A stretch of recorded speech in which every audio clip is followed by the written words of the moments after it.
Okay, today I'm going to show you how to make a nylon tulle pot scrubber. I've been making these things for, I don't know, 7, 8 years, and I was really resistant to making them at first, but they're one of the best things ever, and they're so simple.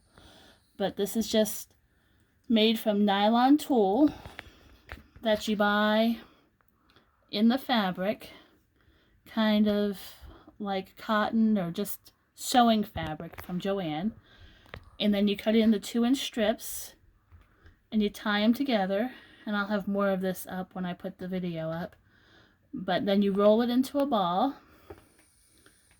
and then you crochet. So what we're gonna do, and I'm not neat, sorry, I am one of those disorganized crafters. I cook messy, I craft messy. I'm just a human, I guess. So you're gonna start your scrubber with 3. I do 3 chains. You might do 4 or 5. You might do a magic circle, whichever you're comfortable with to start your circle. So I'm gonna do my 3. Okay, there's my 3. You can do 4 or 5, whatever makes you comfortable here, because it's not important.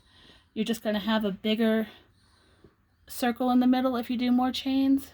So when I first started them, I did magic circles, and then I found that tugging this tool tore it a lot. So I stopped the magic circles and I started doing 5 chains there. And then as I got more comfortable, I started doing 4, and now I like the 3, but it doesn't matter. That's not important. So there's my 3, okay, and there's my circle that I'm going to crochet in right there, the center there. So I'm going to do 2 chains, and then I'm going to do 11 more double crochet into that circle. Oops.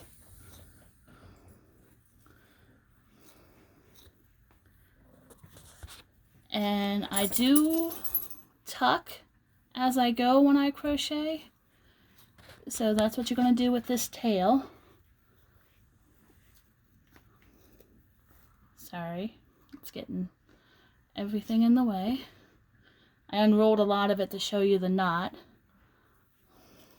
but we'll get to the knot again in a minute. And I've lost count. Let's see. 2, 4, 6, 10, 11, and 12. Okay, so there's my first round, and I'm going to give it a good little tug, just a slight tug to make that a little bit closed, and then I'm going to slip stitch into that first stitch, okay, but I'm going to make sure my tail is up there too, so that I can crochet it in. Okay, slip stitch, chain 2, and then you're going to add 1 more double crochet to that first one, so there's 2 in that, and then you're going to do 2 double crochet around in each, 2 in each stitch around. So you start it with 12, and you'll end this round with 24 in the round. And this will take care of some of that mess from my unrolling. And this is an awkward position to crochet in, so bear with me. But this is our first video tutorial, so we're kind of working out kinks with this. So welcome to our guinea pig. So just gonna keep going. These are great for teachers, stocking stuffers, just about anything you can think of. I actually make like what feels like a bazillion some years for the ladies at church, because these things are popular and everybody wants one.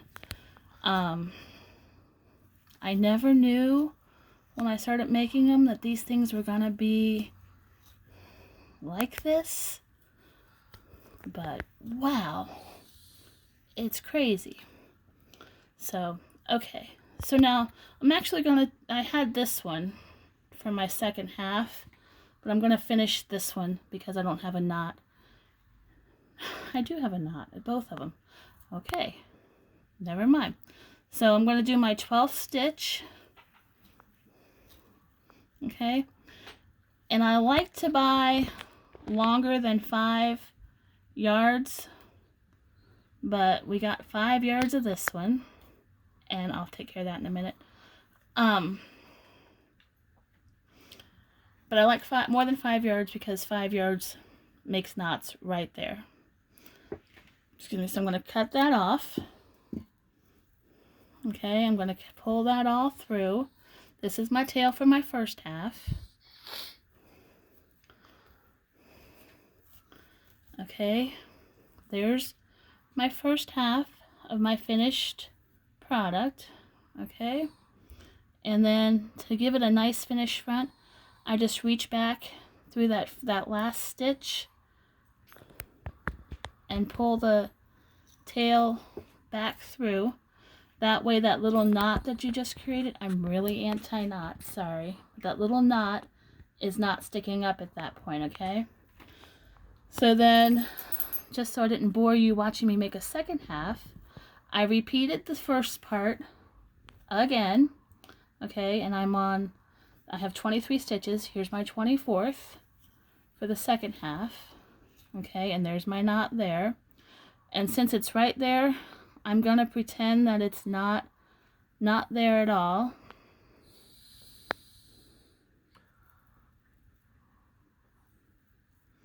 And I'm gonna just pull that through just like I did, okay? And then that's my last stitch. I'm gonna go right back into that stitch, and I'm also gonna poke that right in to the back side of this last stitch there so that they're both on my hook. And then I'm gonna bring that around. I'm gonna pick up that tail because I really believe in tucking that tail in. And I'm gonna go single crochet with the tail, but I'm only gonna do 1 stitch this time with that because it's got that big old knot on it.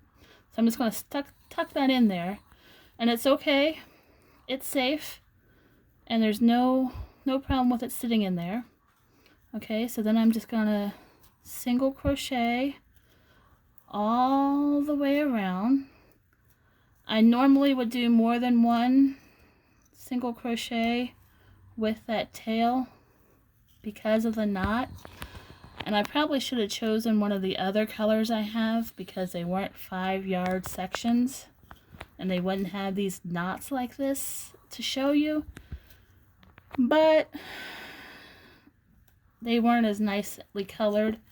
They're darker, they're brighter, they're whatever, and they don't show up as nicely for video. So bear with me. And if you have a knot, sometimes you'll have a knot like right in here. Just shove that down in there inside and just keep going.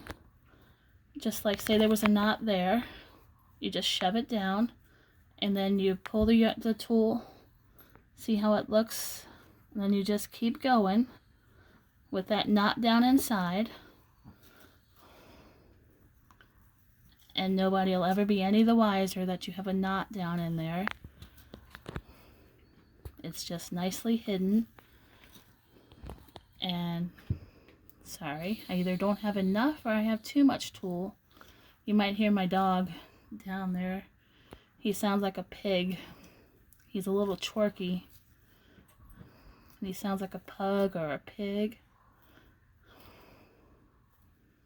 His name is Philip. You've probably seen him on my Facebook. And my new MeWe. Yay, MeWe. So, oops, I lost count here.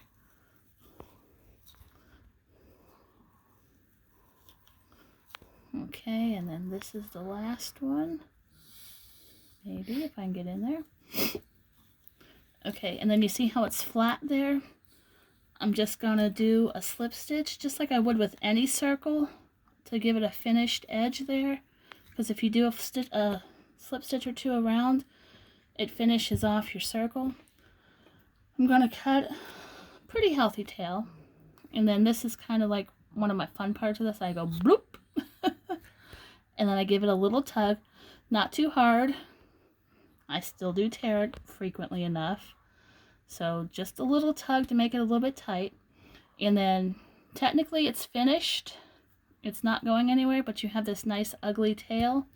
So you're just going to reach in between your stitches 1/2, and you're going to just pull that through there. Okay, and then I'm just going to go around and do it again, and that's not going anywhere. Used to go back and forth with nice long, like really long tails, because I was convinced these things were coming apart, but they're not. So then when I get to where I have enough of it tucked, I'm just gonna shove that down in there, and it's finished. It's all nice and done, and it's ready, and you're ready to move on for your next one. So thank you, and have a great day, and I hope to see your scrubbies and comments. Bye-bye.